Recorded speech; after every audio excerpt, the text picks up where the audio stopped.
Hey all, Siege here, and today I want to talk a little bit about Glassmaker, the new narrative theme around Season 3 of Nightwave, because there are some aspects to it that intrigued me, potentially calling out to future events in the main story of the game even. Also, conceivably, we'll be able to see how right or wrong I am this time, as I'm guessing the end of Glassmaker will have some form of resolution, the only question being how much of it will actually be revealed, I think. Like, will we get the full identity of the person in question, or will it be obscured for a little while longer? I'd like to think we'll see a full reveal, but regardless, I think it's an interesting thing to speculate on given some of the verbiage within the activity. So first, have you farmed all your cephalate? I'm not sure if anything in here can be considered spoilers, but you should probably experience the first part of it yourself if you're worried about that kind of thing. If not, here are the major aspects of it to give you some context. Glassmaker is essentially the story of an entity that has somehow learned the skill of glassing its adversaries, essentially trapping them in a state that could only be akin to how the cephalons are transformed from a human into a cube resembling an AI. The main difference being that a step in the process seems to have been omitted, keeping this Ostron in his human form, but glassed nonetheless. Let's go over the text clues real quick to give some context. A few very specific things about it really got me thinking about, well, at least what it could be, and it might tie into a video I did a little while back. Let's go over the text though first. As you walk into the crime scene, different clues are scattered about, providing bits of context along the way. The notes we find paint a pretty vague picture, but there are definitely aspects that we can correctly surmise based on information we receive. Here are those three pieces as they were given to me. By the unum nothing. I am connected, you understand? I'm told your client can only be one person. How you found them, I do not know, but by the void we will all pay for your ignorance. And now, you've dragged me into this? That they even know my name is a gun to my head. Now, either you get me an Oregon area transducer, or this broadcast unit is as good as dead, and so are we. The second clue given doesn't necessarily give us much, but you remind me of this Venusian kid I knew. Pitched me a big score reselling K-charges on the low market.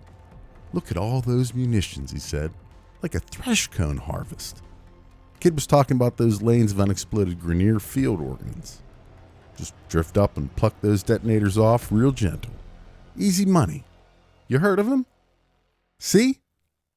Easy money packs hard truth. And finally,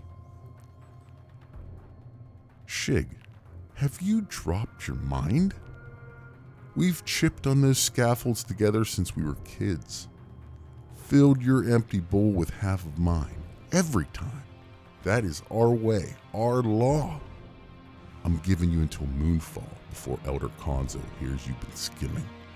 Now for me at least, the only thing Nora actually adds to the scene is in the very beginning, but it is pretty important as to who the Glassmaker may in fact be. Here, listen. Heard of those cubes?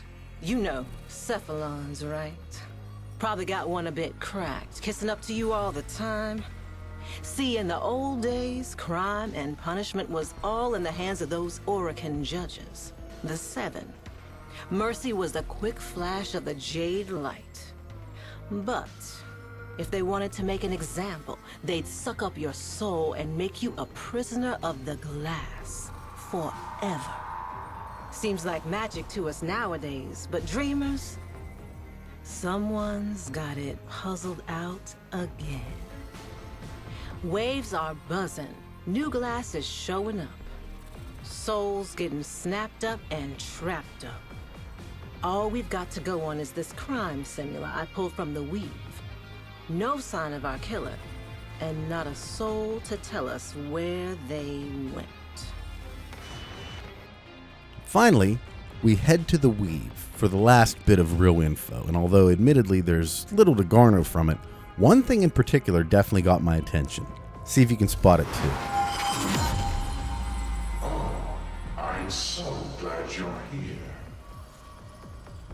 Was old Shig a mutual acquaintance? How well did you know him, really?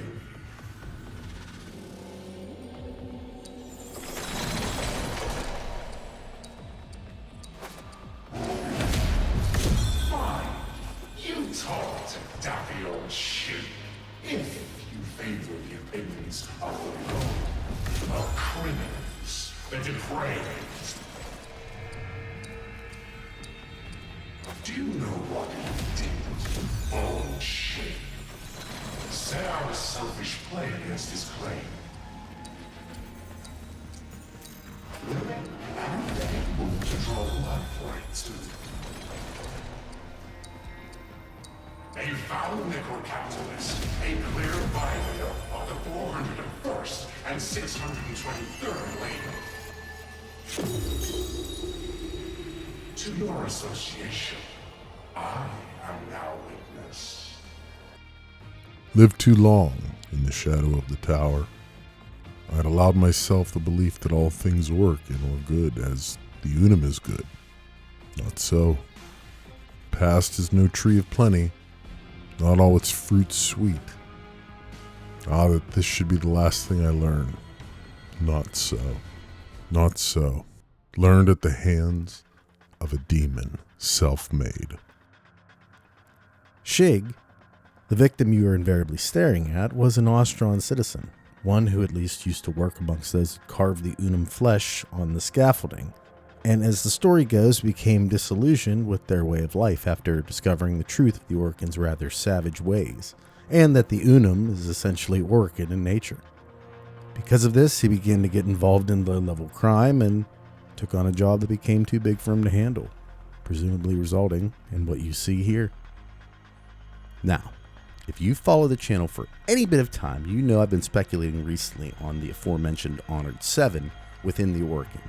And then I had made mention of the fact that I feel it's completely possible these individuals could be still among us, using the ceremony the Tenor were thought to have annihilated them in as a way to break free from the Orcan society in order to take on a more, let's say, ethereal existence within the void itself, free from the struggles of a collapsing society. And the method by which I thought it could happen was by potentially offering themselves to the man in the wall as a vessel, much like how the Tenno are. They are generally of free will, but there are times when something can take over, and given the power the Tenno have overall, this could have been thought of as an acceptable risk. Kind of like taking in the power of God to become a better person. I don't think many would argue the validity of such a desire when viewed in this manner. What makes me think that? Well, the Glassmaker seems to have all the tools of the Seven. It can use this glassing ability that apparently hasn't been seen since the days of the Orcan. Obviously, this person is interested in old Orcan trinkets, such as the transducer that's needed to potentially keep these Ostrons from feeling his or her wrath. Nora makes mention that someone has the glassing thing figured out again, but isn't it also possible they've just known how to do this for many, many years? I'd also say this person is obviously Orcan, given their knowledge, possessions, interest in other older Orcan tech that seem to be obsolete or at least condemned, and finally the fact that, if nothing else, one of these two Ostrons believe they know who the quote-unquote client is, which means this person would already have some type of reputation, at least within the Ostrons and maybe the entire system. Finally, the clue that really resonated with me would come at the very end, and it's the thing I asked if you noticed earlier. Self-made demon.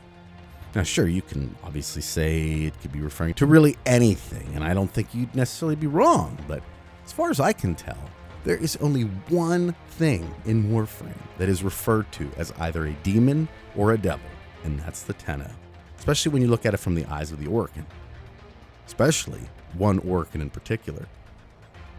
It seems almost too easy to pin all of this on Ballas, but he does at least appear to have all the necessary criteria, doesn't he?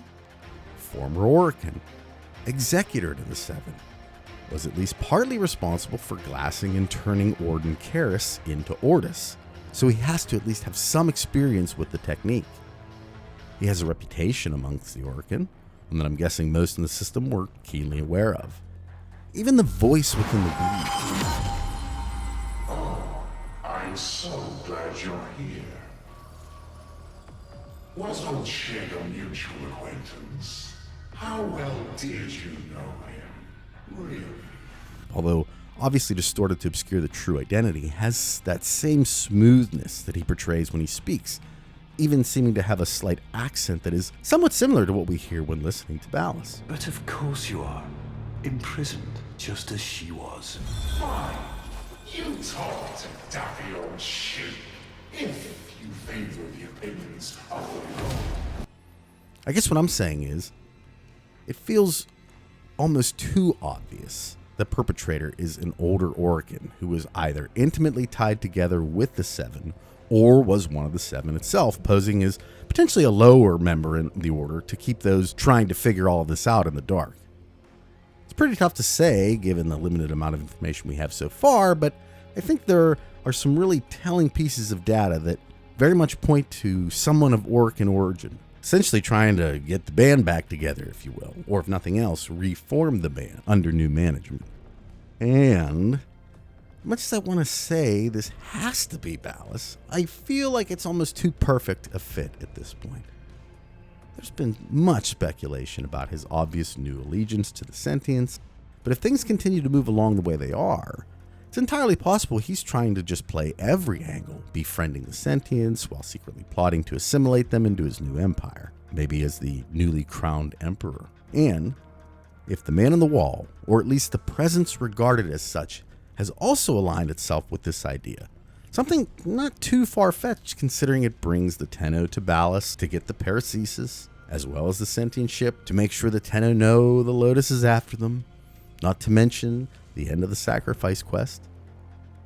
Believing Ballas, or whatever thing is acting as Ballas, could become a self-made demon seems more like the next logical step versus some great stretch in logic. But what do you think? Obviously, we're still in the early stages of this thing, but I feel like some big pieces within the larger story of Warframe are finally starting to make substantial moves towards the true endgame, the new war. I think it's important to note that the wiki actually claims this murder to be a cephalon. Where they got this information, I actually don't know, but I have yet to see anything definitively saying it's a cephalon, and quite frankly, unless it was programmed to murder, this seems like awfully odd behavior for one as well. With that in mind, my theory today is based on who I think is responsible for the Glassmaker's actions per se, because I don't feel as if a cephalon would take it upon itself to mastermind a murder spree. I might turn out to be wrong, but I guess we'll see. With that being said, I hope you enjoyed the video today. Obviously, as the story moves forward, we'll continue to dig, but at least for now, I think there's still a fair bit to chew on and talk about. Who do you think the Glassmaker will turn out to be? My money's on whoever resides in Ballas's body right now. Who exactly that is really anyone's guess, though. Regardless, I'm pretty excited to find out. At any rate, hope you have a wonderful day today, a wonderful rest of your week. Keep some of that cephalite stored so you don't have to worry about grinding it for part 2 of the story. And I'll talk at you on the next one. Take care, everybody. Bye.